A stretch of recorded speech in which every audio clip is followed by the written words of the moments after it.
My best man proposed to the maid of honor at my wedding. Everyone called it romantic. I smiled, pretended to forgive him. And 1 year later, I stole every bit of their spotlight. The loudest applause at my wedding wasn't for my wife and me.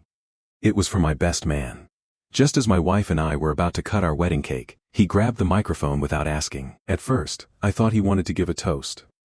Instead, he dropped to one knee in the middle of our reception. The maid of honor burst into tears. Guests started screaming with excitement. Phones came out. Everyone crowded around them.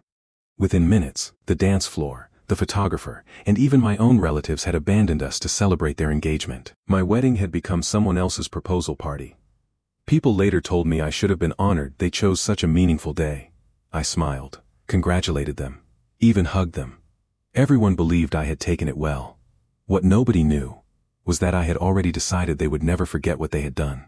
Exactly 1 year later, at their wedding, I finally got even. My name is Alex, and Ryan had been my best friend since we were 11 years old. We survived middle school together. College. First jobs. Bad relationships. Family problems. When I got engaged to my wife, Emma, there was never any question who my best man would be. Ryan accepted immediately. He even joked that he had been practicing his speech for years. Emma's maid of honor, Lily, had started dating Ryan about 8 months before our wedding. They seemed happy. We were genuinely happy for them. Looking back, there were warning signs. Ryan constantly asked detailed questions about our reception schedule. When exactly would the speeches happen? When would the photographer be nearby? When would every guest be seated? I assumed he wanted his toast to go smoothly. Now I know he was planning something else entirely. The wedding itself was beautiful. The ceremony went perfectly. The speeches were heartfelt. Everything felt exactly as we had imagined. Then came the reception.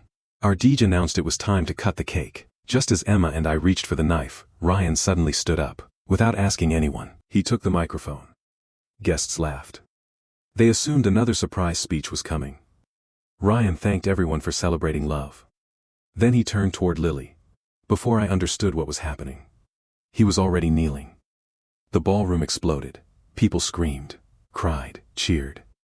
Even the photographer instinctively rushed toward them. Emma and I were left standing beside our untouched wedding cake while nearly every guest watched another couple become engaged. For almost 20 minutes. Our wedding no longer belonged to us. Social media made everything worse. The next morning, people weren't posting.